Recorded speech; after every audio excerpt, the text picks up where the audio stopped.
iOS 12 Beta 1 16A 5288Q, I had 234.78 gigabytes. I want to show you how much storage I gained here with the update. So I gained about almost a gig there. So definitely gained some space with this update. So right off the bat, if you want some more storage back, you're going to get it here.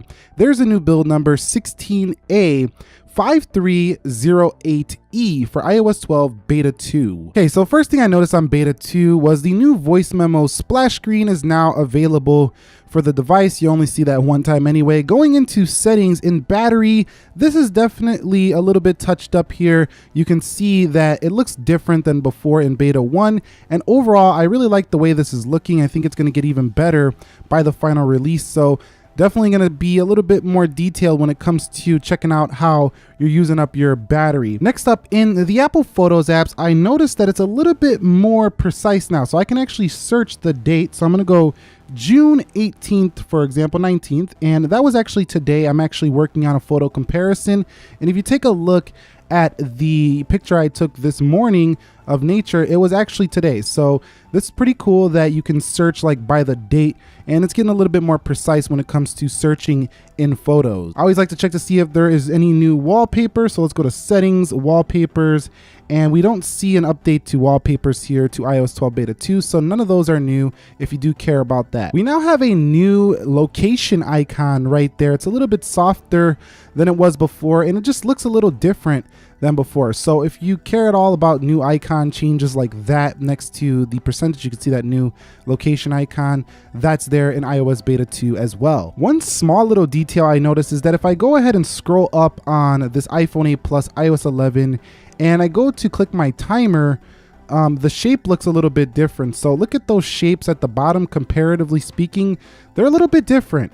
And I noticed that little thing as well in iOS 12 Beta 2. You now have support for iPhone 6 style apps on the iPad. We don't have an iPad to show that, but that is available here on iOS 12 Beta 2 as well. Heading back into the settings, we're going to go into the screen time and check out the new screen time setting here. So if we go into screen time, you can see that there is a new splash screen as well right here. You can go ahead and set up as a parent. You can hit continue, and then you can control the different devices as well. So if I hit the devices, you can see all the Apple devices I'm using right here. I can check out all the different screen times. So again, more continuity amongst your Apple products happening again here with this new feature in iOS 12. In terms of the performance, I'm not seeing too much of a difference. Battery life dropping at about the same rate so far, but again, it just dropped, so I would have to use it for a few more days to give you a more definitive answer on how the battery is going. I noticed in Beta 1, my phone was getting a little hotter than normal. That's expected. This is a beta. It's not,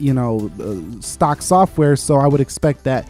Twitter is still unfunctional, so if you want to use Twitter and you're not already logged in, if you logged out, you're pretty much out and you're not going to get into Twitter on your iPhone. Also, Netflix can present some issues, specifically when you are downloading certain movies. In addition to that, if you are going to be using voice memos, you might have syncing issues to iCloud. Group FaceTime is also a mess as well. So if you wanted to try out the new Group FaceTime application here for iOS 12 Beta 2, you're going to probably run into some issues. So the question is, should you update your iPhone to iOS 12 Developer Beta 2? If you're testing it, of course. If you're using it as a daily driver, I definitely would say hold off. This is clockwork right now for Apple. They got a few months left before the new iPhones. They're just getting things started right now, and there's going to be many more betas to come. So this is still developer, so you need to be a developer to use this. Public beta might even drop tomorrow. We never know. You know how they roll. Sometimes they drop the developer, then the next day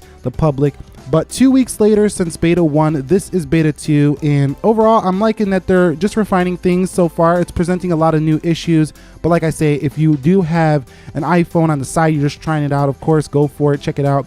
But if you're using it as a daily driver, definitely not. I've been trying to use this as a daily, and iOS 12 is just not ready for daily prime time for me anyway. If you found this video helpful, enjoyable, entertaining, informing, do me a favor, click that like button for me. And if you have any video suggestions, comments, concerns, questions, drop them down below in the comment section of this video. Subscribe if you haven't already.